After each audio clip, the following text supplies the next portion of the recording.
A continuación, vamos a analizar el cuarto bloque de los delitos contra la administración pública, que esencialmente está constituido por los delitos que afectan la eficacia en el patrimonio público. En relación con estos delitos, lo primero que hay que mencionar es que en muchos países no existen delitos que sancionen afectaciones concretas al patrimonio público, sino lo que se hace es utilizar los delitos que afectan el patrimonio privado. Es decir, por ejemplo, en el caso de que exista una apropiación de patrimonio público, podría aplicarse el delito común en muchos países, como es el abuso de confianza.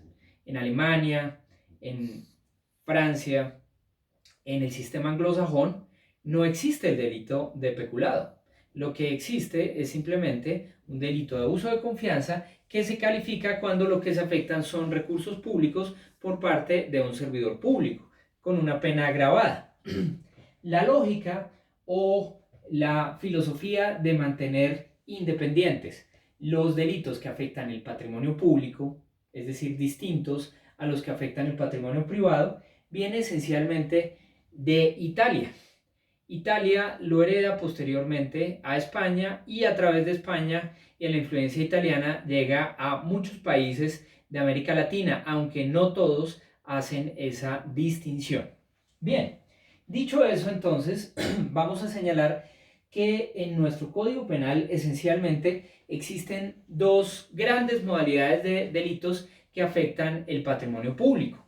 De un lado tenemos el peculado y de otro lado tenemos el enriquecimiento ilícito. En relación con el peculado es el delito que clásicamente afecta el patrimonio público. El peculado en sí lo que implica es una afectación del patrimonio público por servidor público. Y como verán ustedes, tienen muchas modalidades.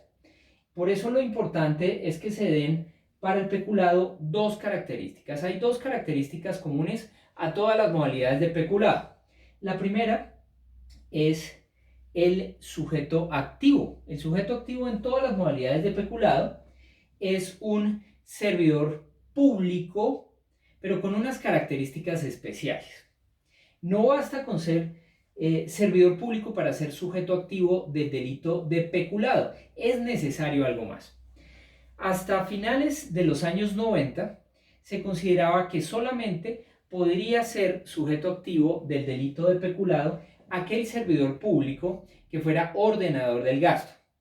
Es decir, que pudiera tomar las decisiones de aplicación presupuestal, que pudiera manejar el presupuesto.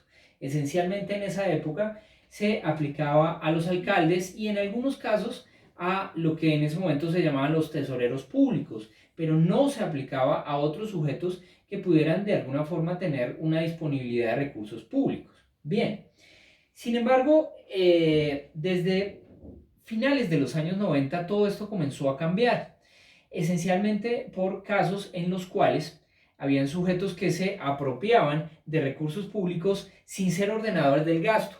El primer caso era la disponibilidad material, es decir, por ejemplo, yo como funcionario público que tuviera un vehículo asignado para mi movilización y yo me apropiara de ese vehículo, o que yo me apropie de un computador, o que yo me apropie de un bien público. Pues resulta que yo soy servidor público y yo no soy ordenador del gasto porque no hago parte de la cadena del presupuesto, no ordeno gasto.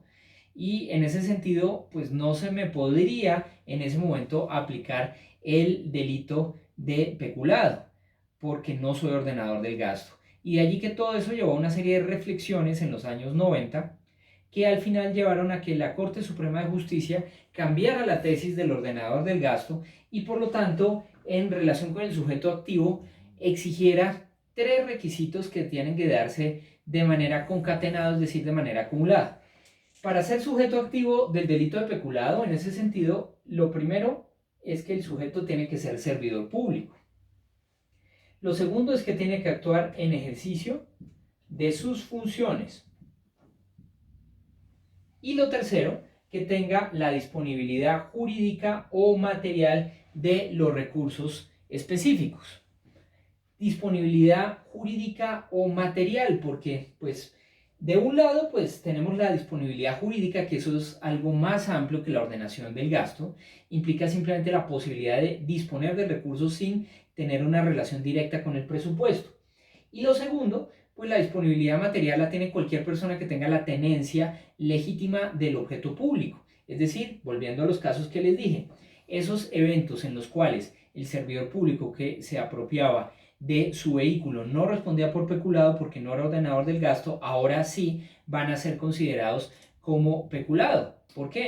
Pues porque el sujeto tiene la disponibilidad material de esos bienes, de los bienes frente a los cuales tiene una tenencia legítima. Todo lo que me dan a mí como servidor público, a mí me dan unas sillas, un escritorio, un computador, los funcionarios que tienen vehículos, en fin, todo lo que tiene el funcionario público de manera legítima para el ejercicio de sus funciones, todo eso entraría entonces dentro de esa disponibilidad material, sumada a la disponibilidad jurídica, la posibilidad de disponer entonces de los recursos públicos. Bien, en cuanto al objeto material, el objeto material también es común a todas las modalidades de peculado. El objeto material es doble. De un lado tenemos a los bienes o recursos de entidades públicas o de entidades en los cuales haya recursos públicos. Dos opciones: que la entidad sea puramente una entidad pública, o la segunda opción es que dentro de una entidad que en principio puede considerarse de derecho privado, existan recursos públicos. En ambos casos se puede llegar a cometer el delito de peculado. Pero hay otro evento de objeto material, que son los bienes de particulares que han sido puestos bajo la custodia o vigilancia del servidor público. Ejemplos hay muchos. El más cotidiano para nosotros, cuando un vehículo es llevado para el famoso patios, pues en esos eventos un servidor público tendrá que tener la custodia de ese vehículo en los llamados patios. Asimismo, cuando se aplican medidas, por ejemplo, un comiso, medidas específicas respecto de bienes de particulares por parte de entidades públicas, en todos esos eventos el servidor público que custodie esos bienes también puede cometer el delito de peculado, es decir, también se comete el delito de peculado frente al objeto material de bienes de particulares que han sido puestos bajo custodia o vigilancia de un servidor público. Dichas estas precisiones, el peculado tiene una serie de modalidades. En particular, lo que se diferencia de estas modalidades es la conducta y algunas precisiones especiales. El primero, peculado por apropiación. En el peculado por apropiación, como su nombre lo indica, el servidor público se apropia de estos objetos materiales, es decir, de bienes o recursos públicos o de recursos de particulares que sean vigilados o custodiados por servidores públicos. Miremos los elementos, muy sencillo. Sujeto activo, pues tiene que tener estas tres características: ser servidor público en ejercicio de funciones con la disponibilidad jurídica o material de la cosa. Sujeto pasivo, pues es nuevamente la comunidad con un interés muy importante también de la entidad pública titular de los bienes, por supuesto, pero pues eso no implica que sea el único sujeto pasivo la entidad, también es toda la comunidad. La conducta consiste en apropiarse. La conducta en este caso en particular es exactamente igual a la del abuso de confianza, porque como lo explicaba desde un comienzo, en muchos países no existe esa distinción. Entonces, lo que tenemos en la conducta es la apropiación. Recordemos que la apropiación se da respecto de bienes cuya tenencia legítima se ostenta previamente, pero frente a los cuales se realizan actos de señor y dueño. Esos actos de señor y dueño, esencialmente en este caso, están constituidos por la disposición o consumo de ese bien o recurso. Pero aquí, pues esencialmente aplicamos todo lo que ya vemos del abuso de confianza. En relación con los otros elementos, desde el punto de vista objetivo, hay un resultado que es la apropiación misma, y eso exige un nexo de causalidad e imputación objetiva. En relación con el nexo de de causalidad de imputación objetiva, se aplican de manera muy importante dos tesis de imputación objetiva, dos criterios de imputación objetiva. Primero, el riesgo permitido. Riesgo permitido en algunos eventos en los cuales la propia ley autoriza determinadas apropiaciones. Y lo segundo, pues tenemos la aplicación del principio de confianza. Principio de confianza que ha aplicado la Corte Suprema de Justicia en algunos casos en los cuales, pues, por ejemplo, el director de una entidad pública tiene derecho a confiar en las actuaciones de sus subalternos frente al manejo de recursos públicos. Bien, finalmente, desde el punto de vista subjetivo, se exige el dolo y el ánimo de lucro para sí o para otro. Bien, en segundo lugar tenemos peculado por uso, características básicas se comparten, sujeto activo, servidor público en ejercicio de funciones con disponibilidad jurídica o material, sujeto pasivo, la comunidad con ese elemento de la entidad pública también titular del bien. La conducta consiste en hacer uso indebido de los bienes. Aquí, si bien el uso no implica un resultado, eso lo ha dicho la Corte, no, el uso indebido no implica que se dañe la cosa. Lo que sí hay que tener en cuenta es también, pues, qué es indebido. El indebido implica, pues, que vulnera la ley y vulnera las reglas o reglamentos específicos de la entidad pública. Pero adicionalmente tenemos que nuevamente tener en cuenta un nivel de riesgo permitido frente a los usos. No cualquier uso constituye un uso indebido. Respecto de los elementos subjetivos tenemos el doble. En cuanto al peculado culposo ya existe en muy pocos países del mundo. En la mayoría de países del mundo el peculado culposo es simplemente una falta disciplinaria o administrativa. Frente a los elementos, el sujeto activo, pues las mismas tres características, el servidor público en ejercicio de sus funciones con disponibilidad jurídica o material. El sujeto pasivo, nuevamente, es la comunidad con un interés especial de la entidad pública afectada. Y la conducta consiste en dañar, extraviar o perder. Es decir, tenemos una conducta compuesta alternativa con un resultado. Ese resultado, pues, son precisamente o el daño o el extravío, la pérdida del bien, lo cual exige también un análisis nuevamente de nexo de causalidad e imputación objetiva, en el cual nuevamente se hace muy importante analizar tanto el tema del riesgo permitido como el de principio de confianza. Hay varias sentencias muy interesantes tanto de riesgo permitido como de abuso de confianza en materia de peculado culposo. En materia de riesgo permitido, por ejemplo, pues hay muchos daños que se dan por el solo uso de los bienes, de los recursos, que se dañe una silla, por ejemplo, de una entidad pública, que se dañe una mesa o que se dañe un computador, pues muchas veces se da por el propio uso.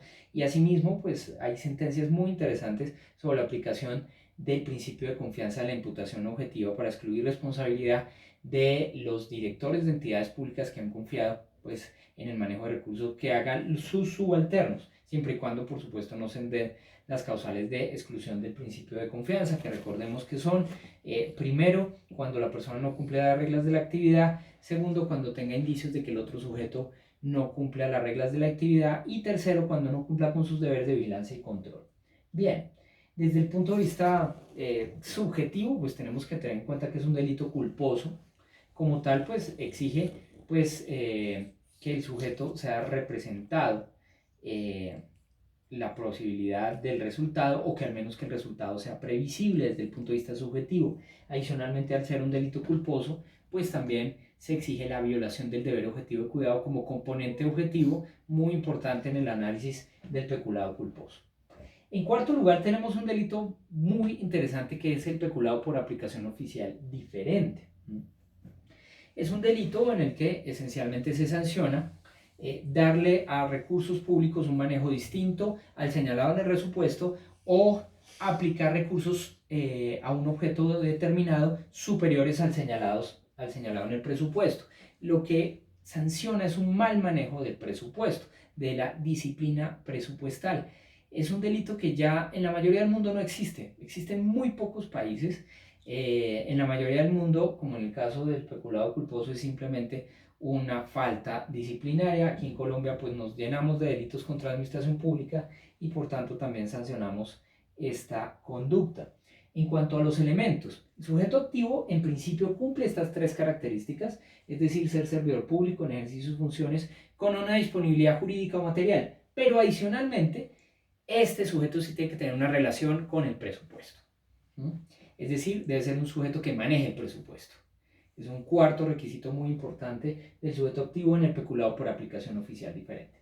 Sujeto pasivo, la comunidad, la conducta. La conducta consiste, pues como ya les señalé, en dos verbos rectores, es compuesto alternativo. Primero, darle a los recursos públicos un objeto distinto al señalado en el presupuesto, es decir, una destinación distinta a la señalada en el presupuesto. O la segunda opción, comprometer sumas superiores a las señaladas en el presupuesto. Este delito, pues como ven ustedes, es muy amplio y por eso pues se ha venido restringiendo. La restricción no es tan el objetivo, sino concretamente se da en un elemento normativo, y es que este delito se tiene que cometer afectando recursos de interés social o las prestaciones o salarios de los trabajadores. Es decir, se tiene que afectar en concreto, o bien sea recursos de interés social o prestaciones o salarios de los trabajadores. De alguna forma es un filtro para que no cualquier problema de disciplina presupuestal pueda constituir un peculado por aplicación oficial diferente. Bien, finalmente, desde el punto de vista subjetivo, pues es un delito doloso. La aplicación oficial diferente, en todo caso, pues también tiene unos niveles de riesgo permitido que es necesario analizar en cada caso concreto. Finalmente, dentro de las modalidades de peculado tenemos una muy rara, supremamente rara. Se llama destino de recursos del tesoro para beneficio indebido de explotadores y comerciantes de metales preciosos. Es un delito bastante raro, realmente totalmente antitécnico. Viene un poco pues de una tradición de códigos anteriores, pero pues realmente no tiene ningún sentido que sea una modalidad de peculado. Las características pues son muy obvias. El sujeto activo es un servidor público que cumpla con estas tres características nuevamente: ser servidor público en ejercicio de sus funciones con la disponibilidad jurídica material de los recursos. Sujeto pasivo, la comunidad. La conducta consiste en destinar recursos del tesoro pues para beneficio de los explotadores de materiales, explotadores y comerciantes de metales preciosos. Reitero pues que es un delito que pues sigue nuestro Código Penal, pero por una tradición anterior, no existe en otros códigos penales. Es también pues desde lo subjetivo un delito doloso. Hay que hacer una previsión que es necesario señalar, y es que dentro de las modalidades de peculado en nuestro Código Penal también está la omisión de agente retenedor o autorretenedor. Sin embargo, ese delito no es propiamente un peculado, es un delito contra la hacienda pública porque se comete respecto de recursos fiscales y parafiscales, y por eso lo vamos a ver en los delitos contra la hacienda pública. El otro delito contra la eficacia del patrimonio público es el enriquecimiento ilícito, en todo caso visto como un delito de peligro. Enriquecimiento ilícito es una conducta que sanciona el enriquecimiento patrimonial no justificado por parte de servidores públicos. Este delito de enriquecimiento ilícito tiene un sujeto activo calificado, tiene que ser un servidor público. La conducta consiste en obtener el incremento patrimonial no justificado. Es de resultado, por supuesto, también, porque implica un incremento, es un resultado jurídico económico, y por tanto también exige un nexo de causalidad de imputación objetiva. Desde el punto de vista subjetivo, además, es un delito doloso. Es un delito muy criticado. Existe en varios países del mundo. Inicialmente estaba consagrado en el Código Penal francés de 1810 y luego se fue trasladando a otros códigos penales como el argentino, el costarricense, en un principio el español y el colombiano. Muchos países ya lo han eliminado, sin embargo en Colombia sigue existiendo, y pues es un delito que es criticado por dos razones. Primero, pues porque va en contra de un principio esencial que es la no autoincriminación, porque en este delito pues uno tiene que justificar el incremento, y si el incremento se deriva o viene de la comisión de un delito, pues prácticamente están obligando al servidor público a que justifique el incremento, pero que se ha cometido a través de un delito. Entonces pues es un delito muy criticable desde el punto de vista de las garantías penales. También se critica desde el punto de vista del principio de culpabilidad, porque no se entiende cuál es la conducta ahí, sino lo que se busca es sancionar eventos de cohecho, de peculado, pero en los cuales no hay prueba suficiente del soborno, no hay prueba suficiente de la apropiación presupuestal. Es básicamente un delito que se utiliza por problemas probatorios en otras conductas punibles. En Colombia hay algunos casos interesantes en los que se ha aplicado este delito de enriquecimiento ilícito cuando no se puedan aplicar otros delitos. Entonces, recuerdan que dentro del bloque de cohecho había dos delitos, dos modalidades de cohecho que les dije que no estaban consagradas en Colombia, que son el cohecho aparente y el cohecho subsiguiente. El aparente, cuando se le da o se le ofrece a un servidor público, pues una dádiva, pero que no tiene relación con el ejercicio de funciones, es simplemente la entrega de regalos. Y el subsiguiente, cuando se da después de la realización del acto, pero sin un acuerdo previo. Bueno, pues esas dos modalidades de cohecho, el aparente y el subsiguiente, en Colombia se han venido sancionando a través del enriquecimiento ilícito. Es decir, pues para recordar, relación con cohecho aparente, es decir, funcionarios públicos que reciben regalos pueden ser sancionados por esa sola conducta, no por cohecho, si no está relacionado con un acto concreto de sus funciones, sino por enriquecimiento ilícito. O el cohecho subsiguiente, cuando el soborno se da como contraprestación, pero sin que haya existido un previo acuerdo, es decir, como un resultado de lo que el servidor público hizo. En esos eventos también se ha podido imputar, en ciertos casos, el delito de enriquecimiento ilícito.